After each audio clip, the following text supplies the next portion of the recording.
Hansel et Gretel.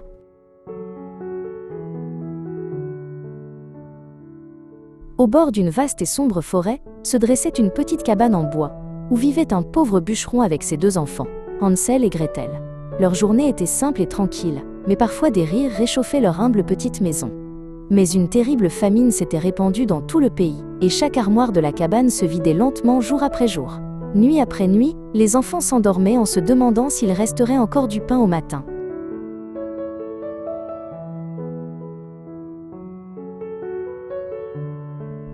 Un soir froid, le bûcheron s'assit lourdement à la table et soupira en regardant l'armoire vide. « Il ne nous reste plus rien », murmura-t-il tristement. « Bientôt nous mourrons tous de faim. » Les yeux de sa femme devinrent durs lorsqu'elle parla d'un terrible plan pour emmener les enfants au fond de la forêt et les y abandonner. Le pauvre père trembla à cette idée, mais la femme cruelle ne voulut pas renoncer à ce terrible projet.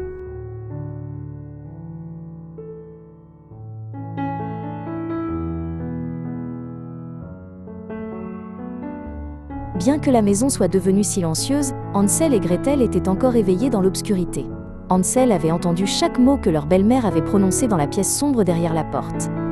Gretel se mit à pleurer doucement, effrayée par le terrible destin qui les attendait. « Ne t'inquiète pas », murmura doucement Hansel. « Je trouverai un moyen de nous ramener à la maison. »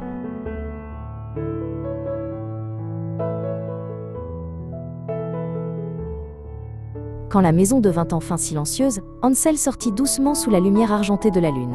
Près de la maison coulait un petit ruisseau, et le long de ses rives de nombreux cailloux blancs brillaient doucement à la lumière de la lune.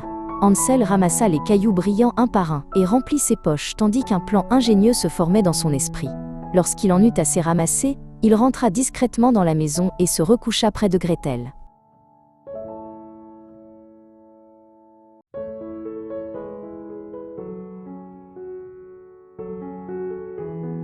Le lendemain matin, leur belle-mère les réveilla tôt et donna à chaque enfant un petit morceau de pain. Ensemble, ils marchèrent de plus en plus profondément dans la forêt, où les grands arbres bloquaient la lumière du soleil. Pendant qu'ils marchaient, Hansel laissa tomber en secret les cailloux blancs derrière eux sur le chemin. Personne ne remarqua le petit sentier silencieux qui brillait doucement sur le sol de la forêt.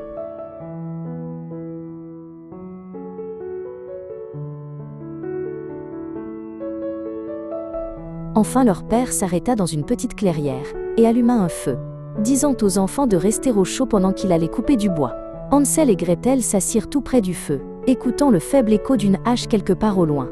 Mais ce son ne venait pas de leur père, seulement d'une branche qui se balançait lentement dans le vent. Bientôt ils comprirent qu'ils avaient été laissés seuls au cœur de la forêt profonde.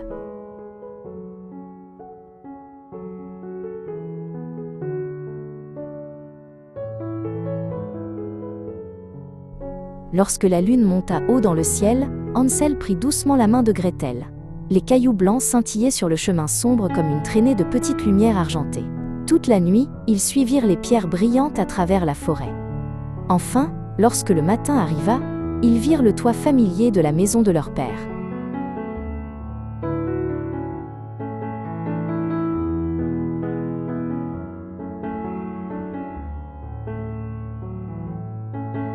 Pendant un court moment, la famille fut réunie, et les enfants furent heureux d'être revenus à la maison.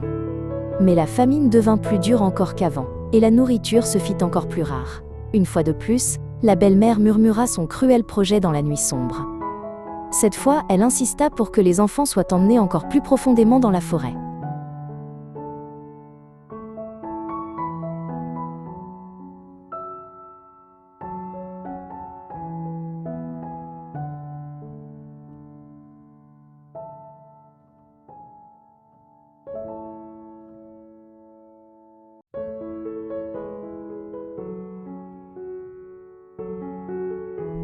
Hansel essaya de ramasser des cailloux à nouveau, mais la porte avait été verrouillée cette nuit-là. Alors il cassa silencieusement son morceau de pain en toutes petites miettes. Pendant qu'il marchait dans la forêt, il laissa tomber les miettes le long du chemin. Il espérait qu'elle les guiderait encore une fois jusqu'à la maison.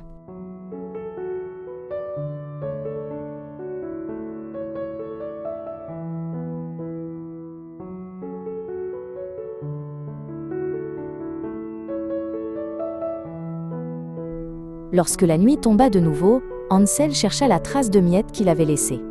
Mais le sol de la forêt était nu et vide sous la lumière de la lune. De petits oiseaux avaient mangé chaque miette qui aurait pu montrer le chemin.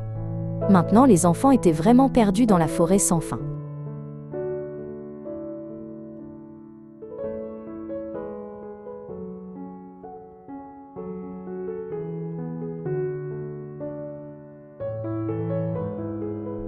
Alors que les enfants erraient tristement parmi les arbres, un bel oiseau blanc apparut.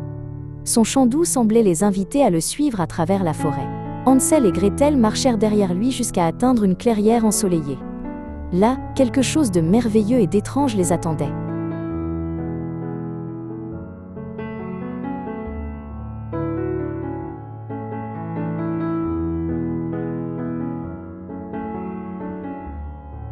Dans la clairière se dressait une petite maison faite entièrement de gâteaux, de sucre et de pain sucré. Les fenêtres étaient faites de sucre clair, et le toit ressemblait à des biscuits dorés. Affamés et émerveillés, les enfants commencèrent à grignoter des morceaux des murs. À ce moment-là, une voix étrange appela depuis l'intérieur de la maison.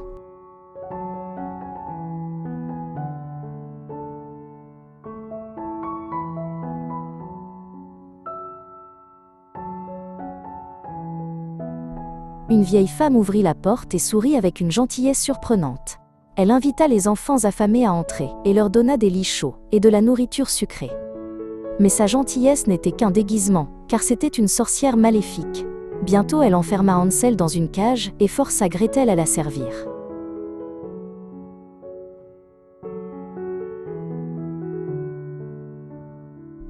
Chaque jour, la sorcière venait à la cage et exigeait que Hansel tende son doigt pour vérifier s'il était assez gros pour être mangé.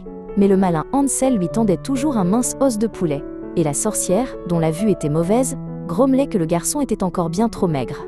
Finalement, la sorcière impatiente décida de le cuisiner quand même et ordonna à Gretel de chauffer le grand four. Faisant semblant de ne pas comprendre, Gretel demanda à la sorcière de lui montrer comment faire, et lorsque la vieille se pencha en avant, elle la poussa soudainement et referma la porte du four.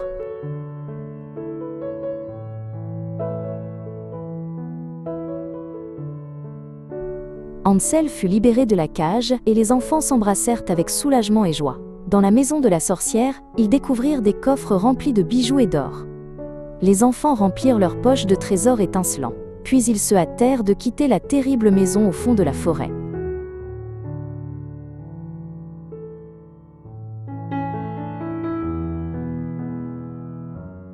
Après avoir traversé la large rivière avec l'aide d'un gentil canard, Hansel et Gretel continuèrent à marcher dans la forêt jusqu'à ce que les arbres commencent à leur sembler familiers. Bientôt, ils virent la petite cabane de leur père se tenant tranquillement au bord de la forêt. Leur père accourut avec des larmes de joie et serra les enfants dans ses bras, leur racontant que leur cruelle belle-mère était morte pendant leur absence. Grâce aux bijoux qu'ils avaient rapportés de la maison de la sorcière, la famille ne souffrit plus jamais de la faim, et vécut ensemble dans la paix et le bonheur.